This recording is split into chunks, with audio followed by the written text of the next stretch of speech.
We're gonna do over under win totals part three. Three teams from the East, three teams from the West. I'm gonna start with the East.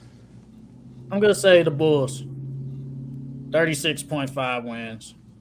I think they get over. I don't think they win 40, but they'll get over 37. I mean, they'll get 37 wins.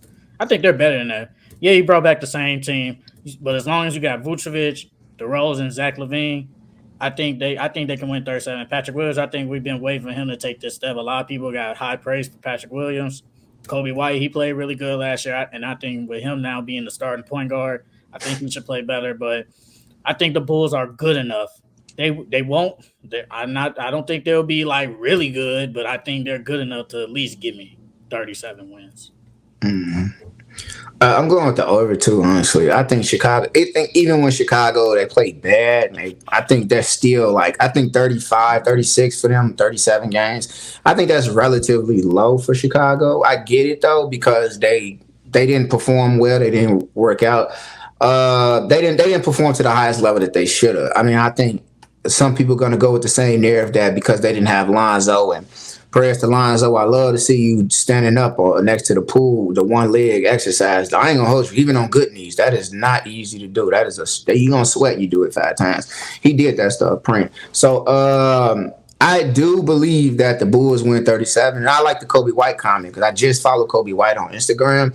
Saying that my man got the pop smoke braids now. He was looking real nasty on the court out there. Honestly, looked way more. He wasn't really trying to force that shot more. I liked how he was a little bit more aggressive and taking it to the rim and whatnot. So I do think, I mean, Patrick Williams don't really know too much about him, don't really pay attention to his game, and I'm sorry for that, brother, because I am Chicago one, just like everybody else here on Full Court Entertainment. But I'm more so excited to see what Kobe White does in this starting role because I definitely think Kobe White would probably flow better with them because I don't really like DeRozan being the point. I don't really like Zach either being the point. So I do want to see someone else actually, facilitating a little bit for real. So I think though the Bulls winning 36, that's low. I mean the Bulls they'll win 40 games, and even if they win 40, we'll still be disappointed in that because they're supposed to be better than that.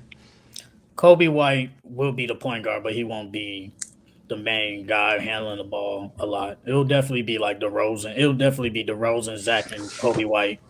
Like Kobe White really isn't a facilitating type point guard. He's more of a shooter.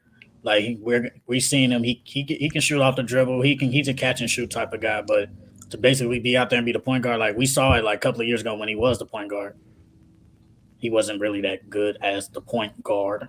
He was like a rookie though when he did that, wasn't he?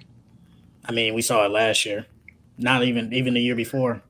So I don't think he's the point guard. I think it's still going to be DeRozan handling the ball majority of the time.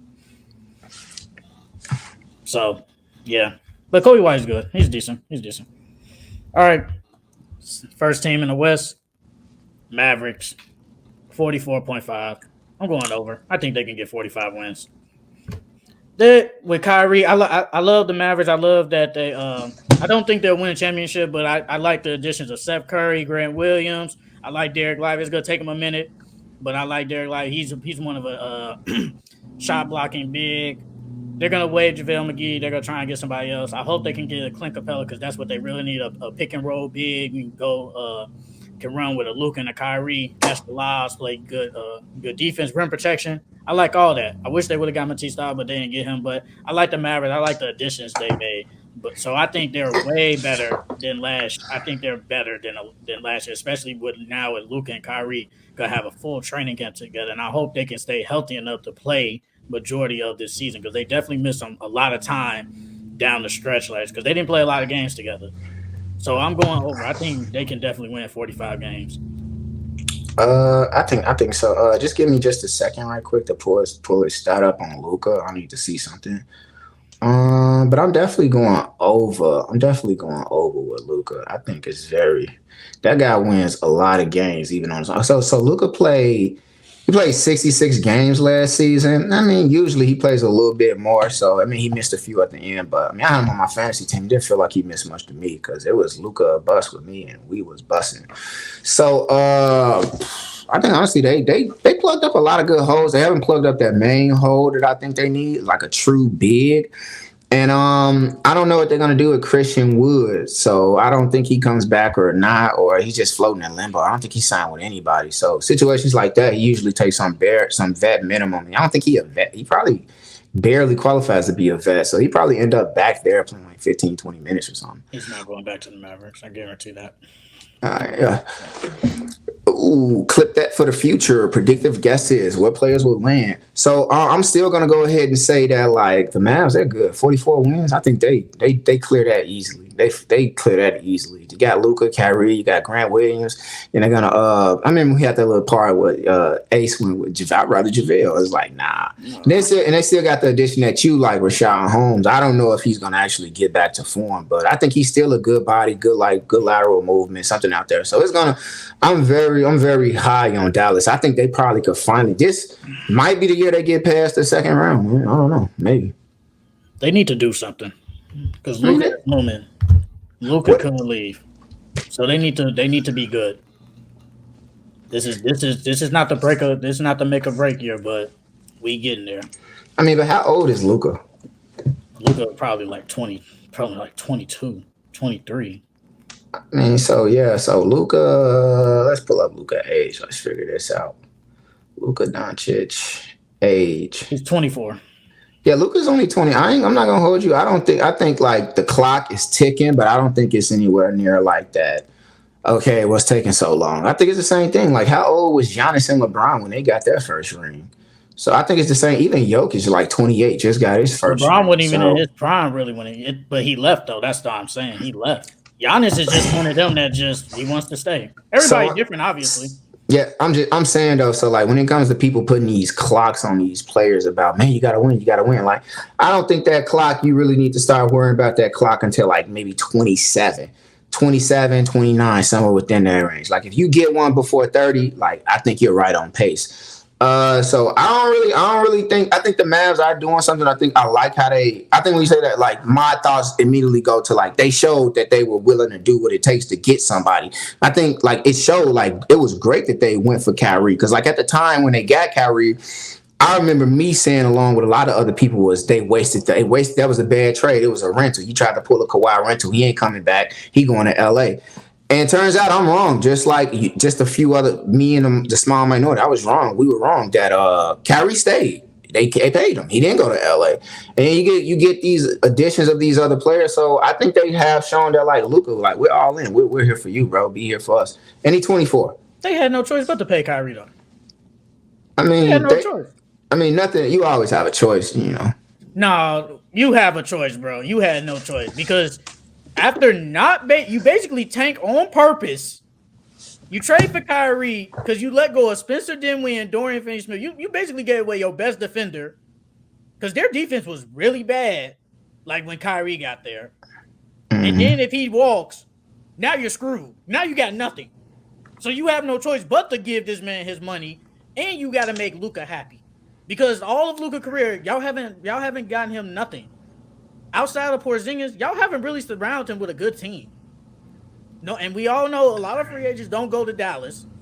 So you kind of had no choice but to give this man his money to make Luka happy and just to keep another star type player. You had no choice. I mean, I would have did it. I would have gave Kyrie. I wouldn't have given him 3 years, but I would have gave him a 1 year with a player option. Oh, that's what I would have did. You had no choice. Yeah. So let me just ask this to clarify this. So what do you think about how would you evaluate the Mavs just this past, season, off season? What grade would you give them for surrounding pieces around Luka? Oh, I give them an A. Oh, you give them an A? Yeah. Wow, I thought you were a little harsh on them. Oh yeah, I'll probably give. I didn't know. No, I've been said like I was like the Mavericks. I was like they get an A. Like they definitely surrounded Luka with better players. Like I said, you gave him Grant Williams, you gave him Steph Curry. You still got Tim Hardaway, Maxi Kleber's still there. You get a little decent big Rashad Holmes. I think he plays better if he starts. And if they get Clint Capella, they can get an A+ from me. So where does Clint Capella like keep coming from? Like I haven't heard anything about like where is this coming from? They've been trying to trade him, trying to get him like this whole offseason, but I The think the Hawks, Hawks the might Hawks go. really done with him now. Because I knew I they were mean, they done don't, with John Collins, but I hadn't heard too much about Capella. but I mean, they're trying to at this. We're obviously with the new CBA. salary cap. Yeah, you got to save money. So I think you rather take a Congo, you rather have him on a way cheaper deal than Clint Capella. Who's So that? Who's the Hawks' new coach now? Because they got rid of Nate Quinn McMillan. Did they Snyder, sign? Oh Quinn yeah, Quinn Snyder. Snyder. Yeah, Quinn Snyder. And he was the Jazz coach back when he had Rudy and Donnie, right? Yep. So I mean, yeah, I mean O'Connell would be a fresh start. It seemed like they were loving O'Connell more than Clint too. He definitely. I think you traded him too because you sensed Okongwu has like way more talent yeah, way more than time. Clint. He has way more talent. But Yeah, Clint, like when you're trying to win now, you need Clint. yeah, You okay, need a Clint. And that's what the yeah. Mavericks are. The Mavericks aren't to win now. They're trying to win a championship in this time with Luca. I'm gonna Because they give. know Luca could potentially leave. They know he can.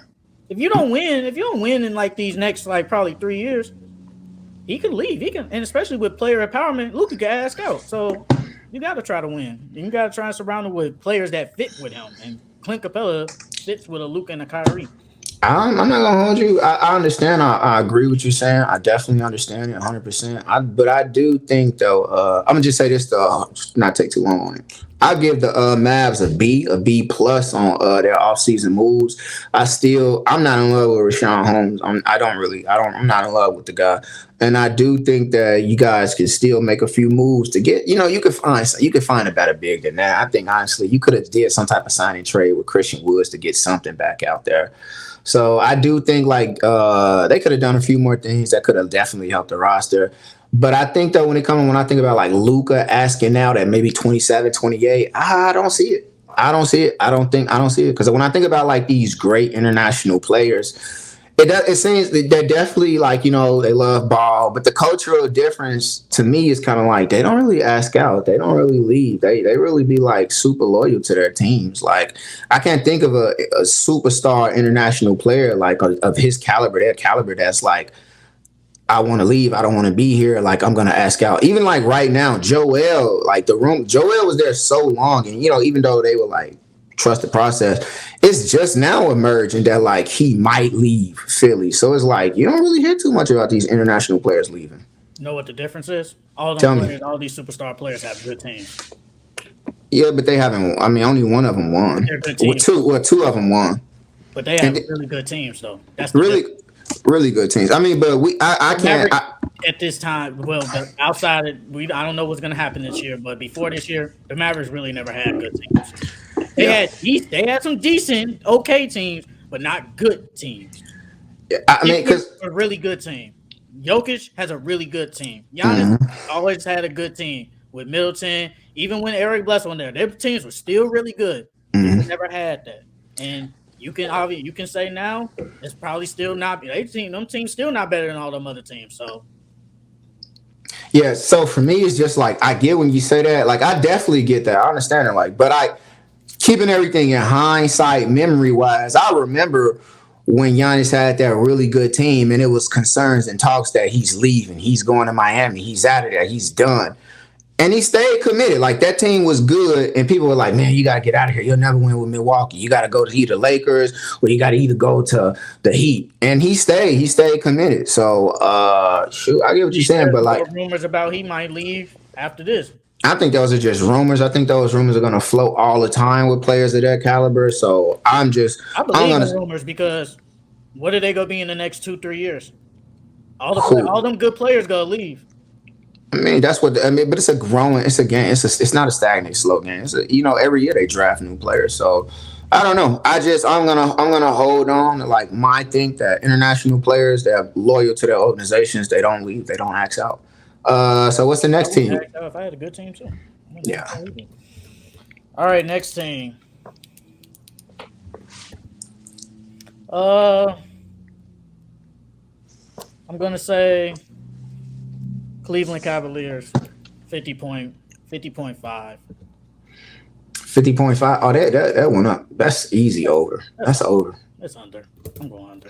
I don't think, bro. Some teams just have regressions, bro, and I think that the Cavs. This is the year they have a regression. I don't think they're gonna be like I said. I think like a couple weeks ago. I don't think the Cavs are gonna be a top 4, top 3 seed. Don't believe that. I just think this is just the year that they just regress. Like every team regress. Every team is not going to be like overly cold every year.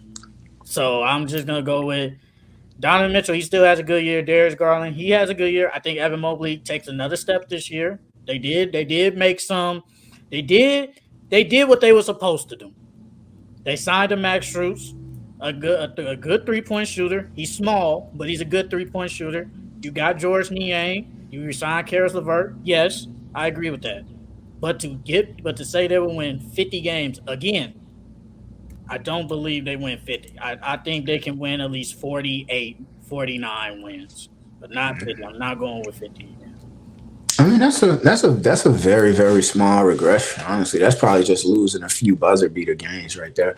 But so I got a question because clearly I'm over. I think the Cavs they do well. I like them. You said all those things about the Cavs that like they added these good players. Everyone's still Evan Mobley's taking his next step. You still think Darius Garland. I mean, it kind of looked like he struggled a bit playing next to Donovan Mitchell. And you said you think he's going to be good. I think he's going to mesh and flow better with him. I already seen the Cavs. I don't know if you followed them on Instagram, a couple of players, but they're already running pickup games like at the facilities with each other. They're already meshing. Like Max Strus just dunked on Evan Mobley. Wow.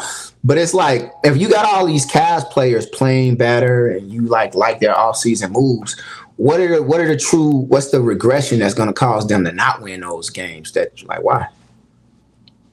Me personally, Yeah, I just think they're just one of the, I think they are one of the teams that regress. We see it every year. But what's the factors that causes the regression? They still got a small backcourt. That backcourt is still very small. We saw when you get bullied. Obviously, this is regular season though. They still got a small backcourt. Yes, they are one of the best defensive teams. Their bench is a little bit better, but their bench isn't really that strong. It's better, but it's not the strongest bench. They're still going to lean on Donovan Mitchell to go out there and drop damn near almost 30 points. 20. I think he averaged maybe, I think he close to 28, but I'm a 28, 30. He's always in the top elite score. Every team just, because the Cavs shocked everybody last year. I don't think nobody thought the Cavs were going to be winning 51 games. Like, that was just a shocker. Nobody thought the Cavs winning 50 games, bro. I don't care what nobody says. I heard the whispers. They were close to it. I mean, I'm not. Yeah, he averaged 28. I mean, I'm not so shocked they won that much, especially with Donovan Mitchell. He always wins hell. 50 games last year. Yeah, I did actually, because remember we did the standings. I had them pretty high up. Remember? But did you think they was gonna win 50 though? I thought they would be in that ballpark. Yeah. 50 okay. I think even that's why I'm still going with the over. I still think they do it. Donovan Mitchell has always shown that like he is a winner. Like he's more of a winner than Bradley Beal in my book. He's a winner. That's fine. I understand. That's fine. Even though he ain't done shit, but that's fine. But I think they really just regress. Like some teams just regress. And I think they're going to be that team. I don't see them being a 4th seed. I think they get maybe 5th or 6th seed, but not a top 4 seed and get home court advantage in the playoffs. They're going to regress. They're not. They're still going to be good. They just won't be as good as they was last year. It was shocking everybody. Nobody thought no Cavs would win no 50 games. I mean, I hear what you're saying. Just small regression. So what's the next team we got? Utah Jazz, 35.5. I'm going under. I think they really didn't make a lot of moves. I'm high on Keontae George. I think he's gonna play really good. Bachi, he played really decent last year for them. He was their rookie last year. I think he starts this year. But I think the Jazz. I feel like because the Jazz they kind of started off really fast last year and they kind of shocked everybody. Last year they won 37 games, and it's like they was really winning a lot of games. Then later, like in the mid to late year, they started like losing, and I think they're gonna to continue to lose. Lauri Markkanen is still gonna have probably an all-star season. Walker Kessler, I mean he's really good. Like there's nothing against him. Yeah, you got John Collins now. Let's just see how that 3 big lineup works with them 3. The point guard Colin Sexton, he's still gonna be the point. Yeah, it's gonna be Colin Sexton, Hibachi, and all them. But I think they win 35 games. I think they win 35. I think they're not gonna shock around. I think they're going to be that bad team we thought last year. They'll win 35, but not 30. They're not winning 37 games. Yeah, before I say my over under with the Jazz, we ranked, well, I think it was me or I can't remember who put them in like the D. You still put them in a tier list of D or what? Yep, Still D. Okay, yeah. For me, with the over is what 33. What is it? What's the over under? 35.5. 35.5. I think they right at that low key. I wouldn't be surprised if they had 36. I wouldn't be surprised if they had 34. I'm gonna play the field though. I'm not gonna put it on my ticket. I'm gonna say under then. Because honestly, I don't really think they're going out to win. I don't think that's their goal, and I think they're gonna play it a little bit safer and smarter with Laurie. Then they got like John Collins, Laurie, Sexton. And I don't know too much about the rookie they got, so I don't really think. I think they definitely shocked their organization and their fans winning that much as they did. So I don't think they're gonna keep doing that. And if they do, I think they're definitely gonna make a few. Because I don't think there's anybody on that team that like outside of Laurie, and I don't even think he's like they really want to keep going forward for their next. Like, okay, we're gonna be really, really good. We're gonna really be trying to be contenders. I don't think it's anyone on that team outside of Laurie that they actually want to be contenders with. So I don't think they aim to win that many games. I think they're gonna play it a little bit safer with their players, less minutes. So I'm gonna go under. That's still a D. That's still a D team to me in the NBA. Yeah, they're a D team. I mean, yeah, you got good young players, but those players aren't good enough to help you win 40 games. Nothing against them, but they're not good enough to help you win 40 games.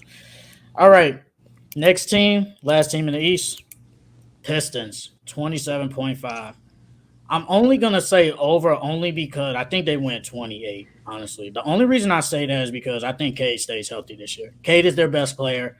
I like Jalen Duran, James Wiseman. When he went over there, he played really good. Jay Ivey, he got way more run than he did than he probably should have had because he was not the guy, but he was the main point guard with Cade being hurt. So I think he's gonna be better now. You got Asur Thompson. I'm high on him. The Thompson twins. You still got Bogan, even though I think he gets traded. But it really depends on Cade. If Cade can stay healthy, because he's definitely been hurt his first 2 years in the league, if he can stay healthy, they can win 28 games. I think they can win 28. Am I going 30? No. They're still going to be one of the worst teams in the league. Yes. But can they win 28 if Cade stay healthy? Yes, I do. So I'm going with the over. I think they can win 28 games. And I'm only going at 28. Nothing above that. You only going 28. Nothing above that. Um, you think they make the? Nah, if you got to No. win at 28, No. No. I ain't even. I ain't even ask. You already said no. Fuck it. I won't ask. No. So, They're not doing that. No. I got the Cavs winning over that. I got them going over. I think it's easy, honestly. I like because I seen this ESPN. I'm reading this off. It said ESPN experts have heavily favored Kate Cunningham to win Most Improved Player this season. So it's got 53.8% of first place votes. In number two, they got Jabari Smith Jr. Number three, Evan Mobley. Jabari Smith Jr. 11% and Evan Mobley 3%. So K, a lot of the ESPN experts voted that he wins the most improved next year, and I definitely think that he plays next season for sure. I love when players grow their hair out and they're not like getting low cuts all the time. So that means like, yo, they hooping and they don't care about sweating their lining out. I think that's always a good sign. We've seen it with Paul George and we've seen it with a couple other players too. But I like the Pistons that they got Monty Williams. I think they got Monty Williams with this nice, beautiful young career. I think they have one of the more like look out for us. We're gonna be good in a few years. Hear us roar as teams. So I like K. I like Jay Navy last year too. I wish Trey was still on the pod because he loved to talk about him. I like the performance Jaden Abbey put up last season. They still got Bojan. I like Isaiah Stewart. I think Isaiah Stewart is another one of those players that like he doesn't get talked about a lot. Maybe probably because most that get brought up is the WWE appearance that he had with LeBron. But I think he's one of those good bigs. Just like you put him on some of these teams, like it plugs the hole. I think honestly, you put an Isaiah Stewart on like a Warriors, you put him on like a Kings, you put him on like that Mavs. I think it's like he makes a big difference, especially the attitude he brings. And like you said, Jalen Duran, that guy's good. That guy's really good. He's a sneaky double. Like not even sneaky. I think he be averaging like 15 rebounds. Like the Pistons know how to find a big that could get that ball. So yeah, I like them. I think honestly, I think they somewhere float around that play-in spot. That's what I think. I think they float around that play-in spot. Yep. I think there's somebody you look out for. You know the play-in was 41 games, right? I still feel how I feel. So you think they can win? You think they can get 40 wins? I think it's possible. I would my percentage on them getting 40 wins. I'm gonna go 37, 38%. That ain't high then. So yeah, they're not gonna go nowhere. They'll be better, but they won't do shit. Uh, last team in the West, the Clippers, 46.5. I'm just gonna go under only because I feel like we just know Paul George and Kawhi Leonard are gonna get hurt eventually. Nobody wants no. We don't want players to get hurt, but it just happens every year. They get hurt eventually. Yeah, you resign Westbrook. I said it. I said Westbrook fits with them. Lord behold, I was right. He played really good. He kept them in the series with the Suns. If Kawhi plays, I think they beat the Suns. Honestly, you still got Terrence Mann. You still got Nicholas Batum, Marcus Morris. So they still got some good players. But it really depends on Paul George and Kawhi Leonard. If they can stay healthy, they can clear that 46. They can clear that easily. But I think we just all know they're not going to stay healthy eventually. So they're gonna miss. They're gonna miss some time. So I'm gonna go with the under. I wouldn't be shocked if they got 46, but I'm still going under because I feel like they're gonna miss some time. Oh, yeah, I'm gonna go under too. I think that's pretty high. I think that's pretty. I think it's close. I think it's click. I think it's like clickbait. Like they're gonna win 40 something, but I don't think they're gonna be that 46 and up. I don't think they do that. I think that's like a really good one to win some money to run a lot of tickets out there, simply because I think that's just their ceiling being around that 40. If they somewhere in the 30s, I think that's below standards. Somewhere in the 50s, that's overachieving. So I believe they're right at like maybe 46, 44. Honestly, there's nothing about this team that just makes me say like this is like LA little brother term. Like I just don't see it. I think that with Westbrook there, Paul George, Kawhi, and all the other guys they got, I'm not scared of it. They just don't come off as a threat to me. And them winning that many games, the West is scary tough. And I think a lot of people, they got a lot of smoke for the Clippers, especially because of Paul George on the podcast. So I definitely think a lot of people are gunning the show out on them. So no, I'm going under. Yeah, like I said, they got a good team, but we just expect them just to at least one of them, maybe both, to get hurt at one point, and Westbrook got to lead the charge eventually. So yeah, I'm gonna go. Like I said, I'm gonna go under. But if they can somewhat stay healthy, they can definitely win a lot more. But it just doesn't happen eventually with their track history. Yeah. That's it for the over unders.